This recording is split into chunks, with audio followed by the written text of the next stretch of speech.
Hi guys! Good evening to everyone. Now is October 28, 2025, Tuesday. As you can see guys, andito ako ngayon sa koi fish pond ko kasi honestly dito talaga ako nagtatambay guys pag wala akong ginagawa. Kasi believe me or not guys, maniwala kayo sa hindi. Ang mga koi fish guys ay mga stress relievers po. Nakakawala po sila ng stress po, believe me or not po. Yan. At ito po ang ano po, sa video kong to guys, ipiplex ko ang aerator pump ko guys oh. Ang power station ko na malaki, ang bili namin ito 19,800 pesos plus. At saka ang power station ko na maliit, ang bili namin ito 9,200 plus. All in all, itong dalawa 30,000 pesos tong dalawa guys. Pero hindi ko isasabi ang mga brand dito kasi ito lang ang ipiplex ko, ang Rizan aerator pump ko guys, siyang nagbibigay ng bubbles guys, ng bula. Sabi ng box guys oh, sabi ng box oh, 35 watts daw siya.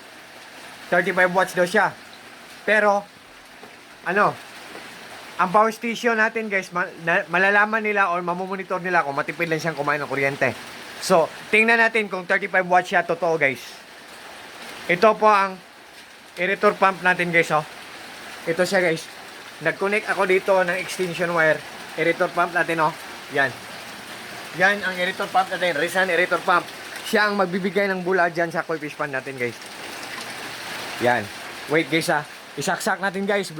What are we waiting for guys? Without further ado, let's do it guys. Let's try guys. Subukan natin guys. Sa maliit o na.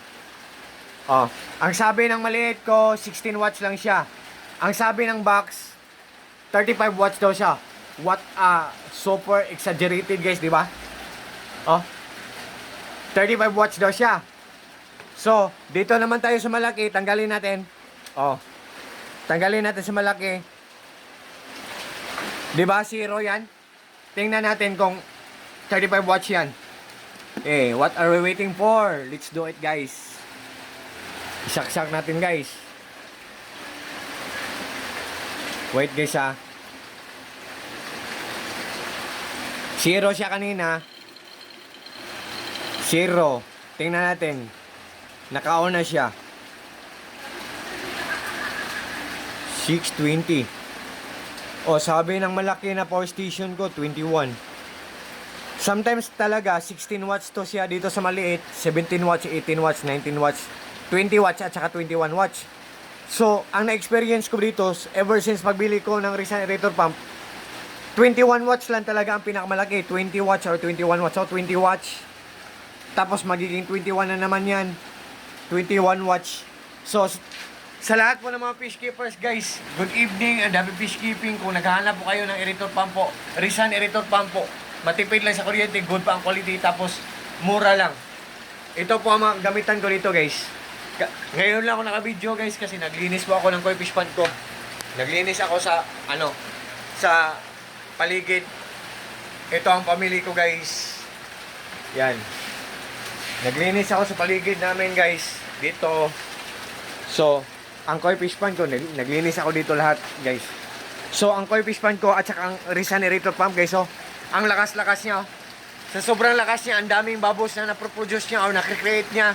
At the same time, ang dami ding mabibreathe in oxygen ng mga koi fishes natin, guys. Or ng mga isda natin sa pond natin o sa aquarium natin. Ang filtration system ko, pinaglass ko para magandang tingnan.